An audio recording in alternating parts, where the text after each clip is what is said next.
Ladies and gentlemen, welcome back to Talk Scottish Football, episode number 39 of the podcast. I'm joined alongside first of all, I'm Ryan Fitzsimons. I never say that. I'm joined alongside Everyone knows who you are, though, it's fine. Oh, don't give me a big head like that. I mean, big head, beardless head. Yeah. Paul the Trim. Mate, it's just gone. I just feel naked.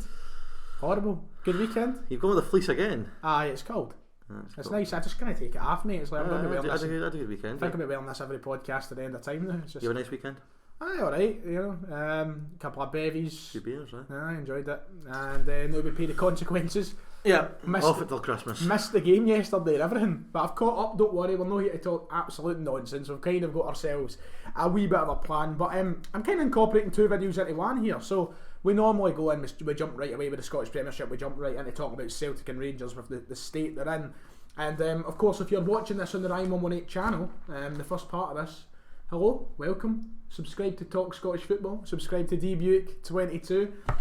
David, I'm going to jump right in, and we're going to go here because we were both hungover as anything yesterday, and we missed the majority of football being played. Let's talk about this. We Daily Express number for you. Right, I want to hear you out here. Lenny. Personal attacks will never get to me. Neil Lennon insists he's too long in the tooth to worry about personal criticism as he hailed the Celtic side for responding to a massive dose of flack. The boys' boss and his team reacted positively to the Europa League humiliation at the hands of Sparta Prague to emphatically sink Motherwell at Fir Park. What are you thinking about? A personal attack's not why he left in the first place. Well, was that why he left in the first place? His time was just up, you know, he's done his business. He had 3 successful seasons at the club, winning 3 league titles, and he left, went down south, fell apart at Bolton a bit. He obviously came back up to Scotland on a job with Hibs. Personal attacks may have been why he left Hibs. And now the personal attacks he was giving out when he was at Hibs. So, you know, we find ourselves now, Neil Lennon has responded. So let's start with Motherwell and Celtic. Is it paper over the cracks? Mm-hmm. Are you just going to stick to that forever? Yeah. I mean, I'm not getting my opinion yet. I just want to hear you agree with me? That result changes nothing because I said 3-0 all week and it was 4-1. So yeah, typical. It's exactly what we've been saying for months. Lennon's whole philosophy, if you could even use that word, is relying on the big players to step up and win him games. And El Yunusi did that. Rogic did that again. They won the game comfortably. Still, defensive frailties were on show. Heard a lot of Celtic fans saying a better team would have punished them. Motherwell had a number of openings without end product. So yeah, listen, I don't think it changes anything. One thing Stephen Robinson came out and said was the result flattered Celtic. He doesn't think they deserved the battering that they got in terms of the scoreline. And that's fair. One interesting point I heard from Neil Lennon was saying, you know, so we've seen Duffy fall out the team. Finally, rejoice! Duffy is dropped. I love how he put him back in for the last time. It's just so he didn't have to pay that non-appearance fee for. Just chucked him in, save some money. But the whole thing was he said Duffy needed a rest. That was the reason that he didn't start the game. For me, that disguises the criticism. He's just trying to hide away from being brutally honest that Shane Duffy has simply not been good enough and looks as though he will not be good enough for the rest of the season. Is it worrying to see Neil Lennon just come out and say, "Oh, it's only a rest"? Do you think he should? Managers have been doing that for years, though. They just never use the phrase "dropped." They're always resting players. It's just nonsense. I think everyone knows that Duffy didn't play because he wasn't. I mean, Ayer's just back from injury, so if you're worried about one of their fitnesses, you wouldn't. You'd play Duffy ahead of Ayer if it was just a fitness issue. So it's good to see Ayer back though, and you can see the difference with an actual player who is confident in himself. Issues were still there without Duffy though. I mean, Duffy's not the sole source of them; he's just the main source. The leak in the back line is just going to be consistently there until something changes within the coaching. To be able to, you know, there's so many still images of like the past few games where you've got like 6 Celtic players occupying one space, small area, and there's like just so much space everywhere for players on the edge of the box and stuff. It's just basic stuff they're just getting wrong continuously.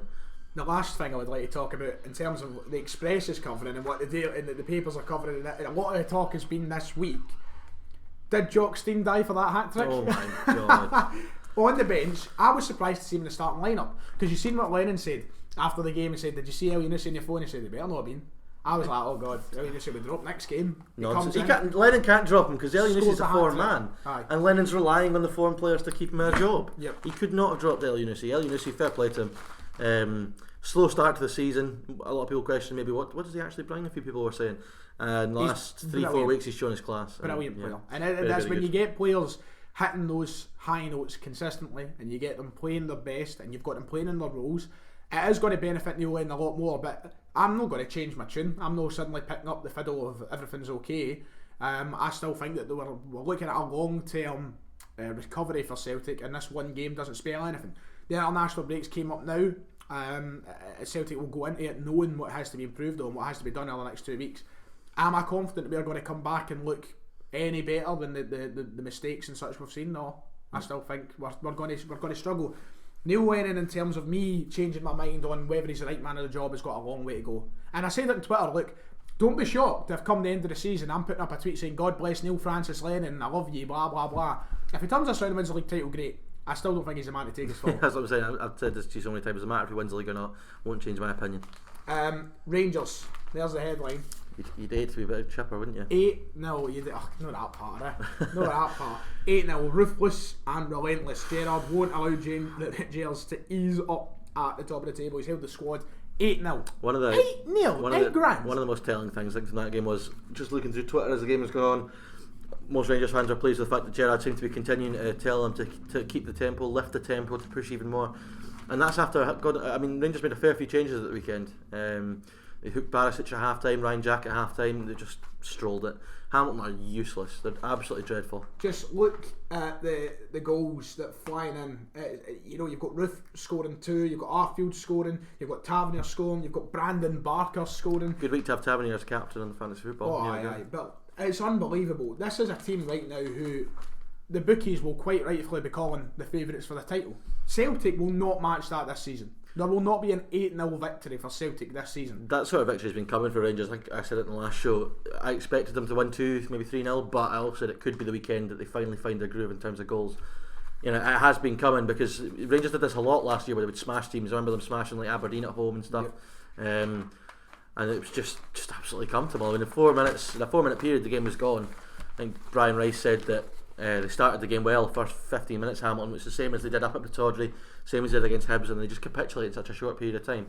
And Rangers are never going to let you away with that. Before we talk about the rest of the Premiership, I'm going to move off the papers with one of the best parts. And I know I've brought this into Talk Scottish Football for a one-time thing, but this is always fun. So the quote of the day in the hotline for the fans who write in, let me know your responses to this. I'll give you a couple of them, and I'll give you. So the quote of the day is: Rangers fans not only want Lennon to stay as Celtic's manager, but they want him on a new 10-year deal. Could you imagine that?